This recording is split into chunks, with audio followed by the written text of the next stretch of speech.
حضرت یونس علیہ الصلاۃ والتسلیم 40 روز تک مچھلی کے پیٹ میں رہے۔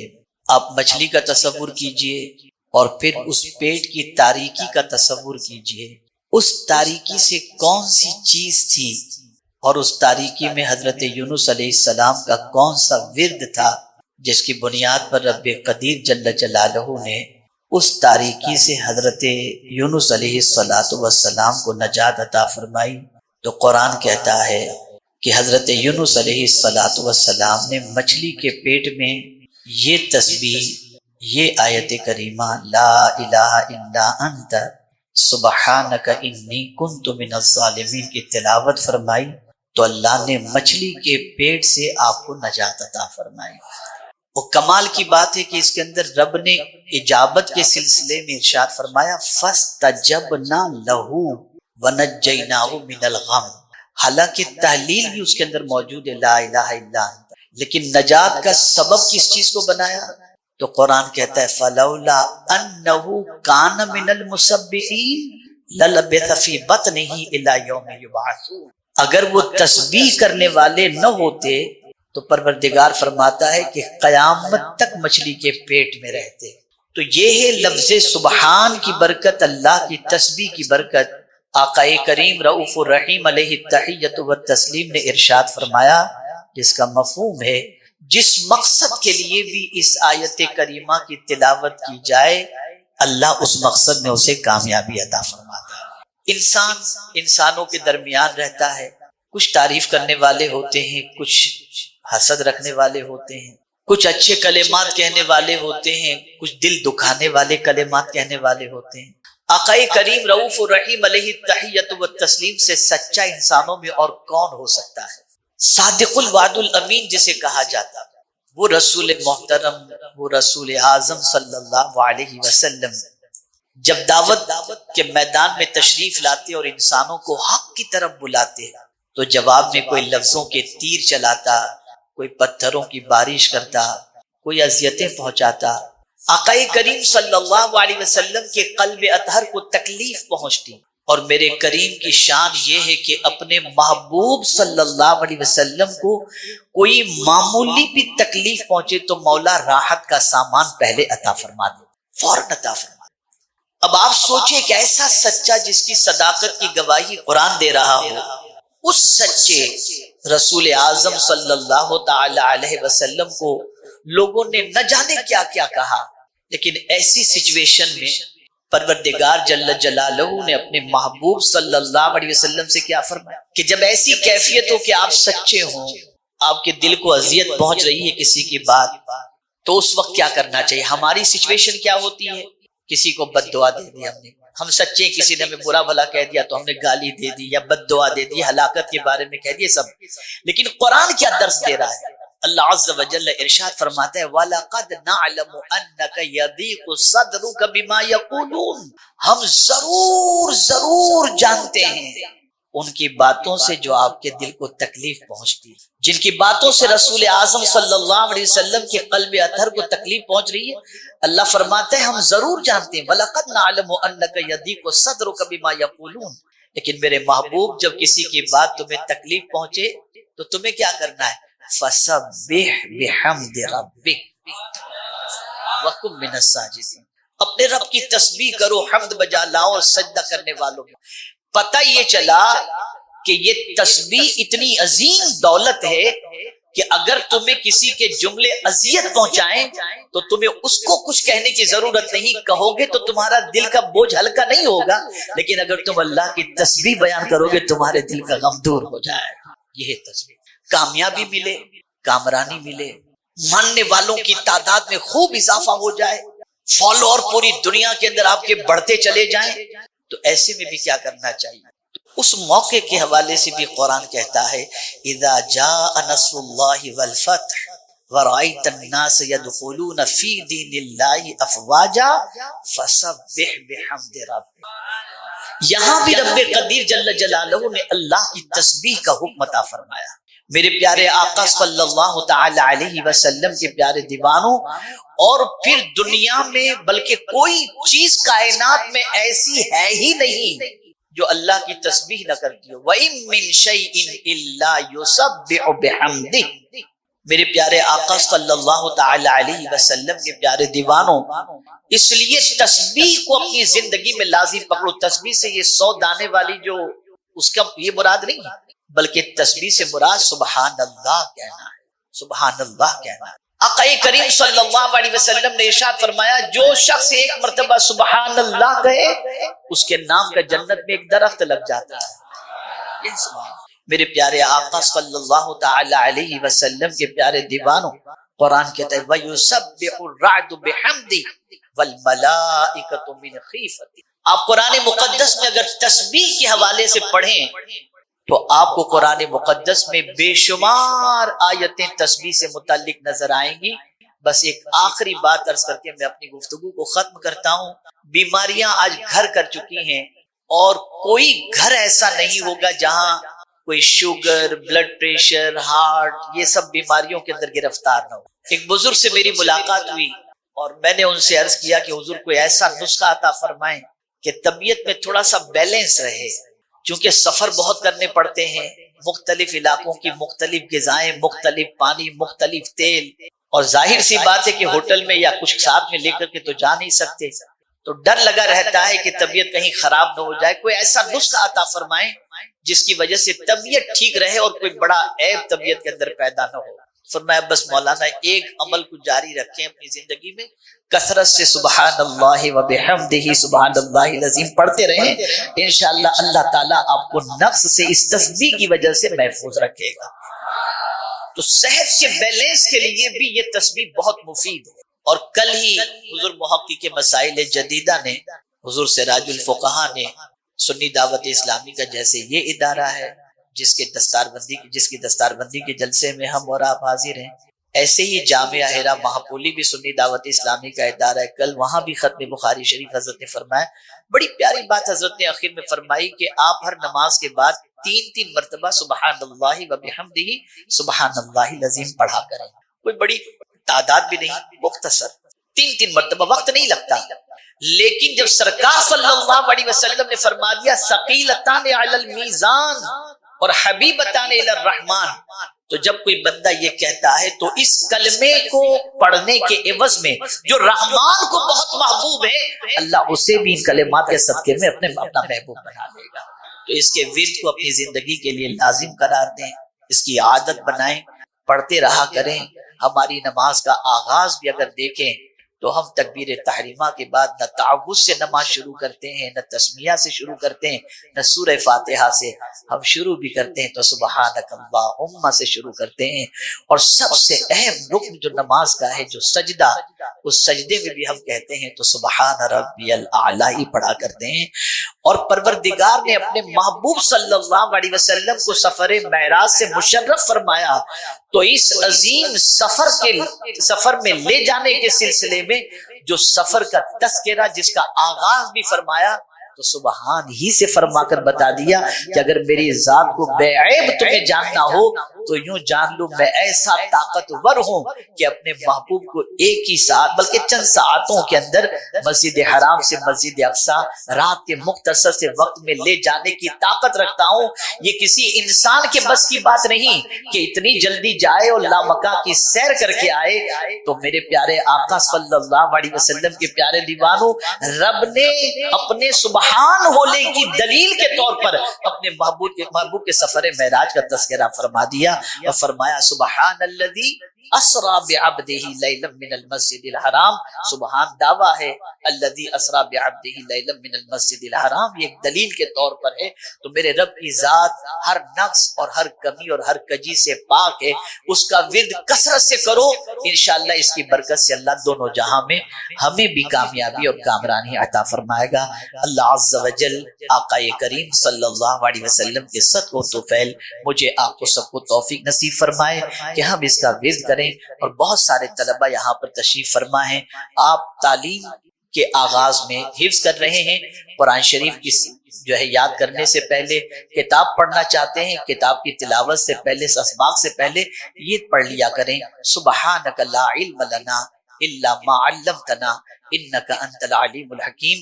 اس تسبیح کی برکت سے بھی انشاءاللہ العظیم آپ کی میموری بھی شارپ ہوگی اور اللہ تعالیٰ علم کی دولت سے بھی مالا مال فرمائے گا.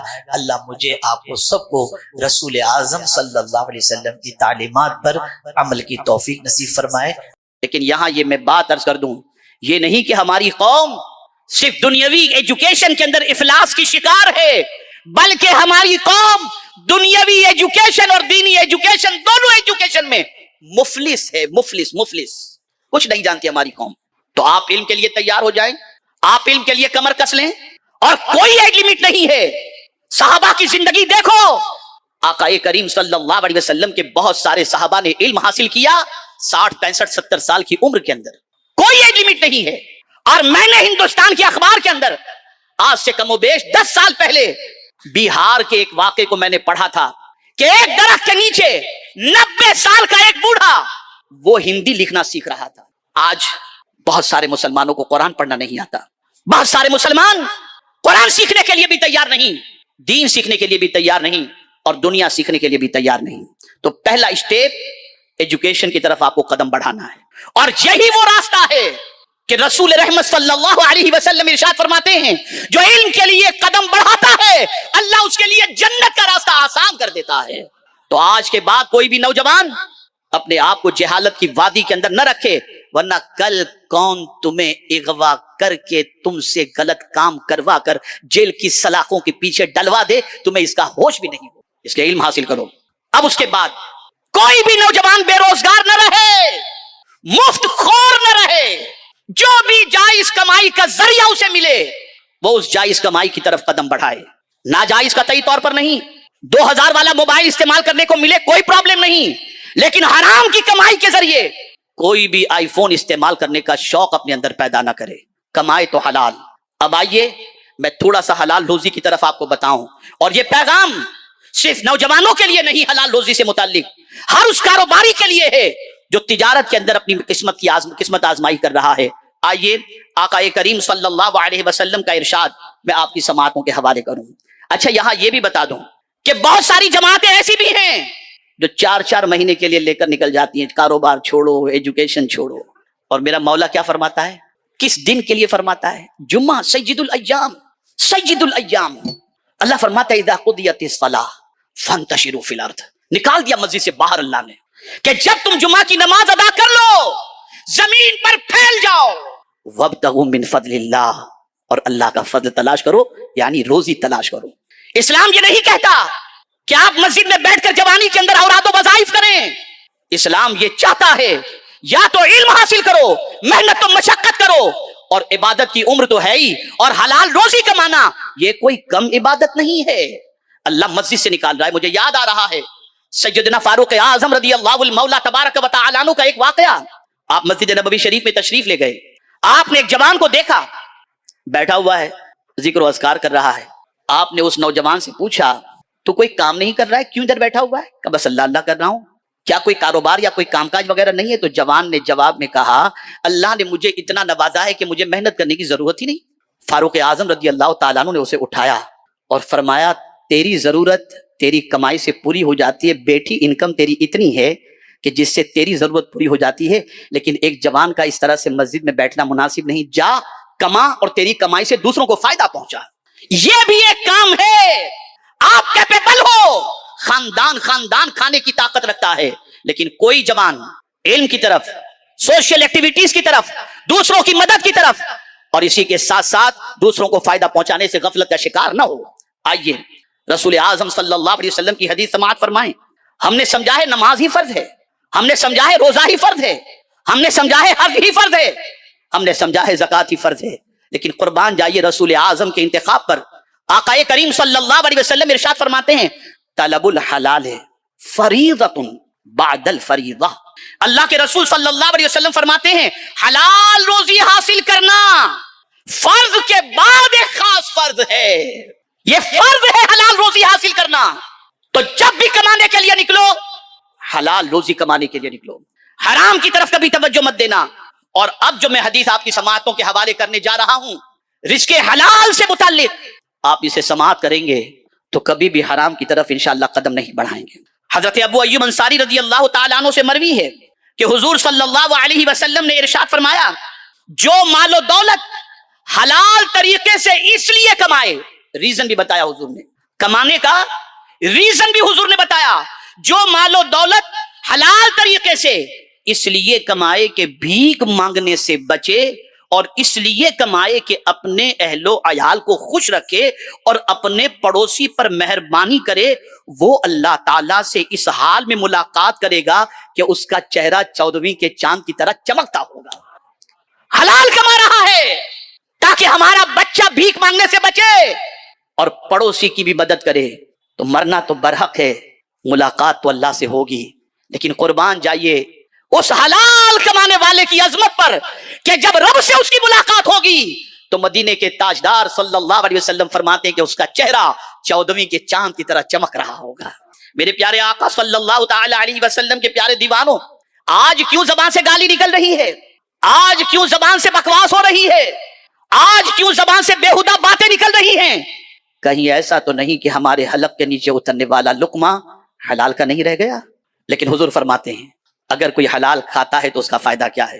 آقا کریم صلی اللہ علیہ وسلم ارشاد فرماتے ہیں جو شخص 40 دن تک حلال کھانا کھائے اللہ تعالیٰ اس کے دل کو منور فرما دیتا ہے، اور اس کے دل سے زبان پر حکمت کے چشمے جاری ہو جاتے ہیں، پھر وہ اپنی زبان سے جو بولتا ہے وہ فضول باتیں نہیں ہوتی، حکمت کے چشمے جاری ہو جایا کرتے۔ اے رسول اعظم صلی اللہ تعالی علیہ وسلم کے پیارے دیوانوں، تو 2 باتیں ہوئی۔ نمبر 1، آج کا ہمارا نوجوان علم کی طرف پیش رفت کرے، علم حاصل کرنے کے لیے قدم بڑھائے۔ دوسرا میرا پیغام یہ ہے کہ حلال روزی کی طرف قدم بڑھائے، اور یہ بات سن لے کہ اللہ عز و جل رزق کا ذمہ لیا ہے۔ یہی وجہ ہے کہ جب یہ آیے کریمہ سنائی گئی صحابہ کرام کو کہ نماز جمعہ ادا کر کے اللہ کی زمین پر پھیل جاؤ اور فضل تلاش کرو، تو ایک صحابی جمعہ کی نماز پڑھ کر کے مسجد سے نکلتے اور کہتے مولا، مسجد کے دروازے پر کھڑے ہو کر کہتے مولا تو نے کہا نماز پڑھ کر کے زمین پر پھیل جاؤ اور فضل تلاش کرو، میں نماز پڑھ چکا، اب زمین پر نکل رہا ہوں تیرا فضل تلاش کرنے، اور ظاہر سی بات ہے کوئی چیز ملنے والی ہوگی تبھی تو نے تلاش کرنے کا حکم دیا، میں تلاش کرنے نکل رہا ہوں، تو عطا فرما دینا۔ اس صحابی کو میرے کریم نے ان کے گمان کی وجہ سے اور عمل کی وجہ سے اتنا عطا فرمایا جس کی کوئی انتہا نہیں۔ محنت کرو، قدم بڑھاؤ، روزی کے لیے نکلو، اس کا وعدہ ہے وہ عطا کرے گا، مفت خور نہ بنو۔ تیسری چیز، وقت کی قدر کرو۔ میں اپنے یوز سے پوچھنا چاہتا ہوں، ابھی تک کی زندگی کے حوالے سے نہیں، ایک دن کے حوالے سے ٹھنڈے دماغ سے رات کو سو کر سوچنا آج کا دن کس کام میں آپ نے خرچ کیا، کتنا وقت صحیح طور پر استعمال ہوا اور کتنا وقت آپ نے ضائع کیا۔ تو مجھے کہنے کی ضرورت نہیں، آپ کا ضمیر خود آپ کو ملامت کرتا ہوا نظر آئے گا۔ اب وقت کتنا قیمتی ہے، وقت کی کتنی قدر کرنی چاہیے، اسے بھی سماعت فرما لیں۔ جتنی بھی نمازیں اللہ نے فرض فرمائیں اس کے بارے میں فرمایا ان الصلاۃ کانت علی المؤمنین کتابا موقوتا، وقت کے ساتھ 6:50 پر اگر طلوع ہے اور آپ 6:51 پر اگر فجر کی نماز ادا کرتے ہیں تو وہ ادا نہیں ہوگی، وہ قضا ہی ہوگی۔ اگر آپ نے لاکھوں روپیہ خرچ کیا اور وقوف عرفہ کا جو وقت ہے وہ بھی وقت ہے نا، آپ سوچیں گے میں 11 کو جا کر 9 کو بہت بھیڑ رہتی ہے، میں جاؤں گا 11 کو جا کر کے آرام سے پورا دن وہاں رہوں گا تاکہ بھیڑ سے بچ جاؤں، آپ کا حج نہیں ہوگا۔ وقوف عرفہ کا جو وقت شریعت نے متعین کیا ہے، آپ اگر اس وقت سے تاخیر میں پہنچے یا پہلے پہنچے آپ کے لاکھوں روپے کے خرچ کرنے کا کوئی فائدہ نہیں۔ نادانوں، رمضان میں نہیں دیکھتے افطار سحری سب کے لیے وقت، جو اسلام تمہیں وقت کے ساتھ اس طرح سے پابند بنا کے رکھتا ہو، تم اسی کے ماننے والے اپنے وقت کو ضائع کر رہے، وقت کو برباد کر رہے ہو، خرافات میں ختم کر رہے ہو، گیمز کے اندر ختم کر رہے ہو۔ کتنا ایجوکیشن ہے تمہارے پاس، کتنا سرمایہ ہے تمہارے پاس، کیا کام آج تک تم نے کر لیا کہ اپنا وقت تم ان چیزوں میں خرچ کر رہے ہو؟ وقت کی قدر کرو۔ میں وقت کے حوالے سے کچھ ضروری باتیں عرض کرتا ہوں۔ سب سے پہلے میرے آقا صلی اللہ علیہ وسلم نے وقت کی اہمیت کیسے بتائی، سماعت فرمائیں۔ آقا کریم صلی اللہ علیہ وسلم فرماتے ہیں اگر قیامت قائم ہو جائے، یعنی قائم ہو جائے، آنے والی بات نہیں فرمائی، قائم ہو جائے، ابھی حساب کتاب اسٹارٹ نہیں ہوا، بس قیامت قائم ہوئی۔